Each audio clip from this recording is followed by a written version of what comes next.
I'm Dr. Kathleen Walls, and this is Gail Rigabat from St. Lucia. and we are live at the Blue Hotel in Rodney Bay, St. Lucia, live for Africa TV1. Welcome back to Dr. Walls and Friends on SIH Global One, and we are sitting here with Jerry George, and we were just talking about off camera, and you know, in the last segment we were talking about the headpiece. Right, yes. And you just gave me a little piece of interesting information that I'd like you to share with our audience. No, I was saying that there are women who are more available than others.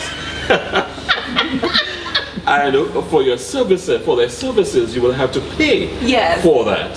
So there is a special tetmawi for them, with a special band with a little space where you can put the money in. Little money clips. That's correct. Okay. So Interesting. that's right.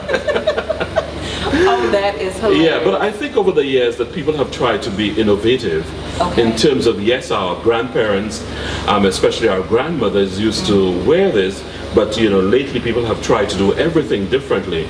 For example, the younger folks do not go much for the warp duet, so they would create their own designs and styles, but reflective of the colors and the material that is usually used on Journée Creole time. I think that's wonderful. Indeed, you yes. know, it's interesting. First of all, the creativity that allows people to have, but also, Sankofa keeps coming to my mind. Yes, indeed. That you have the opportunity to look back and bring forward. The only thing I would say we have a difficulty with is that it's more feminized. We don't have too many competitions, and although persons have talked about it, it's never been realized that we have a national wear for men, for example. You find several designers do their own thing, and you know, it can be very creative, but there's not one particular style as with the women to say that that is our national wear for men.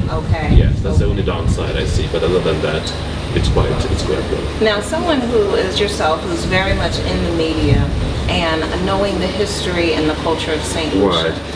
When we were here before, we talked to some of the people in Oleon, and there was concern about the children not being taught the Creole language as much as it had been in the past. Now, is that something that you found? Well, the thing is, I think more now is being taught to embrace Creole as a language. I mean, it was a form of communication. It was inescapable that persons perhaps who grew up in the country would use it more, and even to the extent where there was a shame attached to it when people moved from their communities, let's say to a place like Castries, the head of the capital of St. Lucia, where English is more required. And so a lot of people will tell you that their parents did not like them speaking Creole, right? Especially as we were moving to modern times. But I think now we've seen a turnaround in the sense that we have a Creole dictionary. People are now using words in the everyday language and spelling it and knowing it as a language, particularly with its own orthography and with its own grammar, etc. And for those, in fact, the Folk Research Center does provide classes for persons who want to learn the speaking and the writing of Creole. Wonderful. Yes, because a lot of people tend to think it is sort of French, but those who have studied the language over the last 25 to 30 years have found it is totally not the case. And Creole is, although it sounds like French in some instances, it is not written that way at all. Really? For example, there's no the use of R in Creole is absent totally. Really? Right. Yes. Interesting. So, what are the origins? Well, of course, we have to go back to the slave period of our history. It's a mixture mostly of French, English, Indian,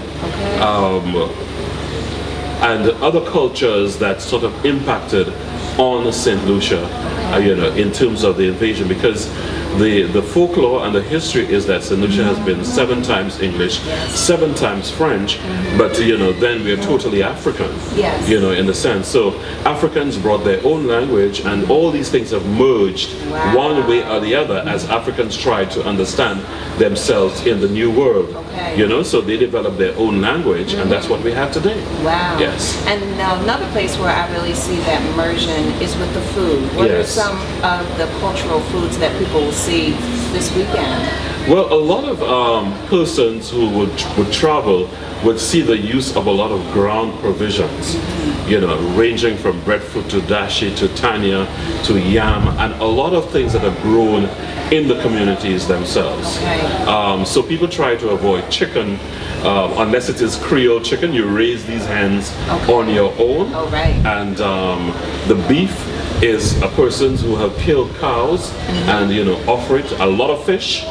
Yes. So, you know, you wouldn't see much of macaroni and cheese and all the important not too healthy stuff. Okay. Right. Yes. Now, what I did see yesterday was some sauce. Sauce. Yes. You got it right. All right, thank you. So you will see, as you know, side dishes, sauce and black pudding, and you will see other things related to that, people doing their own.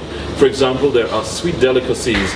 For example, you will get something called bobo musash, which musash means starch, and it's a starch sweet almost. There's something called comfort, which is a minty sweet that people do on their own. You will find something called bull, and that is, you know, they do this on their own as well, made of very sweet liquid, left to cool, and it becomes very, very hard. So that bull in your mouth can last for hours. Really? Shall we go there? And it cannot be broken by shared teeth. Okay. And then I also had the opportunity to try something called pami. Pami. It reminded me of a tamale. Yes, similar. Except ours also includes coconut or coconut milk. Okay. And you also include other ingredients with cornmeal. Now, some people prefer to do it with natural corn, where they take off the grains of the corn direct from a real corn, pong it up, crush it up, and we actually get not the cornmeal but the powdered version of the corn, and they do the mixture, and it is cooked in banana leaves. Yes. Right. So there is a lot for you to do when you come, a lot to experience. From seafood to the food that is grown on the earth, to delicacies that people have made on their own. And I think it's a reflection of the survival. Because, as you know, slaves were not well fed, and whatever little they had to make it, you know. And my parents always said necessity is the mother of invention. That's right. And so, for example, the rind of oranges and the rind of grapefruit can be made into a delicious candy. Even the whiter part, after you've peeled, that becomes a candy as well. So I think that it's an important lesson for us to learn now that nothing was wasted at the time, because everything was considered so very vital and important, because they did not have too much at that time. And the other thing is, when you come, you use not the utensils. Your hand. You use your hand, or also I think it was coconut shell. You can use that. You know, thankfully we still have a lot of the trees around. For example, the calabash, which is also known as the calabash. We use that quite a lot. I remember growing up and eating from that. We have used, as you indicated, you know, the coconut husk. For example, the coconut husk, and you pull out the fiber that was used to make mattresses and cushions before. And some people still do that. Wow. So, I mean, if you were to go take a trip back in history, almost everything people did, they did on their own, because there was nothing else for them to sort of depend on. Wow.